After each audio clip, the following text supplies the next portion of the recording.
welcome back to the Lock Around the Clock for Week 12. Now, Thursday for Thanksgiving Day and the Turkey Trifecta, we didn't go trifecta. We went 2 out of 3, which is still above. It won you money, right? 2 out of 3, and if Matt Stafford could play football and they could have put up some sort of points on a team that Tampa Bay lit up, and Green Bay, unbelievable. I couldn't put up those extra couple points. Anyway, we're not going to dwell on that. We are 25, 16, and 3 on the year, which is astounding. And what we're doing, looking for Sunday, is to go 3-0. So our combined total for the week would be 5-1, which would be very nice. We're looking to go 3-0 on Sunday, starting with the 1 o'clock lock. The 1 o'clock lock is the Buffalo Jets game this week. Buffalo is traveling to New York. New York's been just playing butt awful. By saying New York, I mean New Jersey. I mean the Jets. I mean they play in New Jersey. I know Buffalo's from New York as well. And in this case, Buffalo is the true New York team. We're not going to confuse it. Anyway, the Jets have been playing butt awful. They went into Denver and got T-bowed. They got ripped apart by the Patriots the week before. They're laying 9.5 points. Why should they be giving 9.5 points to anybody except for maybe Cleveland at this point? Not only that, they did beat the Bills pretty handily in Orchard Park, which started the Bills' slide a couple weeks ago, which the Bills usually always do, but they also usually split with the Jets. And they usually play the Jets better in the Meadowlands or Giant Stadium, if you want to call it that, but they're going to have the green lights around, so it'll be Jet Stadium for a day, I guess. At MetLife, let's go with that.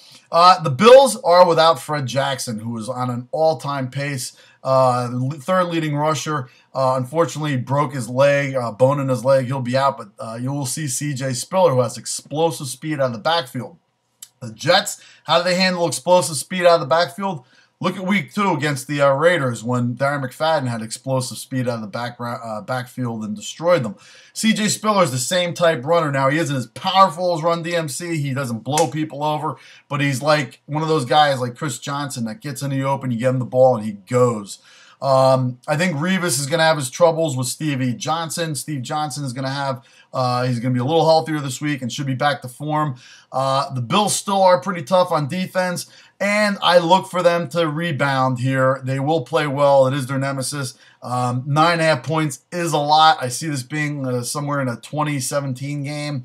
Either way, the Bills look to cover this game. Take the Bills, take Fitzpatrick, put your faith back in Cam Cameron. Get this game going. Take the Bills plus the 9.5, and that's your 1 o'clock lock. 4 o'clock lock. We got New England 3.5 at Philly. Now, why are they only giving 3.5? Because they're in Philly. Philly has been butt awful at home, and they wowed the Giants, who looked like crap last week. But the important thing is here, they have been playing horribly at home. Nnamdi Asomugha got beat up somewhere in practice and was carted off the field. I do hear that he is okay and possibly will be suited up, but he is a game-time decision for this game. Either way, New England, I'd rather take my money and put it on Tom Brady against a shaky at best linebacking core with the Eagles, who should see a heavy dose of law firm. Yes, Ben Jarvis, Green Ellis. Look for him to do some running and damage in this game.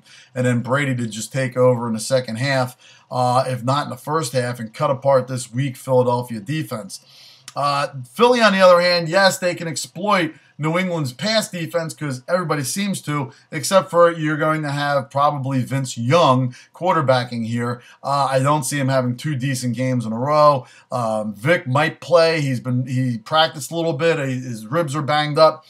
Either way, New England is the much better team in this point of the juncture. I do see them prevailing through the first half, and in the second half, I look for Brady to carve this team up. Lay the 3.5 with New England all over Philly and Philadelphia for the 4 o'clock lock. For the 8 o'clock lock, our moneymaker. Here we go. Pittsburgh at Kansas City. Yes, Pittsburgh should destroy them. They're giving 10.5 points to a team that really is just hapless. I know they got Kyle Orton in a trade this week. He'll probably be playing for them. And I don't look for him to do any kind of real damage against Pittsburgh. They are at home, though, and they did get lit up by New England just on Monday night. But look for Kansas City to bounce back somewhat, okay? They will probably put in a range of 7 to 10 points on the board. I know that's not going to cover a 10.5 point spread by Pittsburgh, but I'm not looking to cover with Pittsburgh. I'm looking to go over the total. The total in this game is 40. Look for Pittsburgh to just go in there guns blazing. They're going to be able to pass. They're going to be able to run. They're also going to get defensive touchdowns. Look for Pittsburgh to put in probably 1 to 2 defensive touchdowns, and Big Ben to get at least 3 to 4, if not with one by Mendy on the ground. Look for this game to go over. I look for a 37-10, 35, 37, maybe 14, maybe 10, maybe 13 points out of Kansas City. But look for the total to go over the 40, and that is your 8 o'clock lock for this week. As I said, Thanksgiving, we did great. We went 2-1.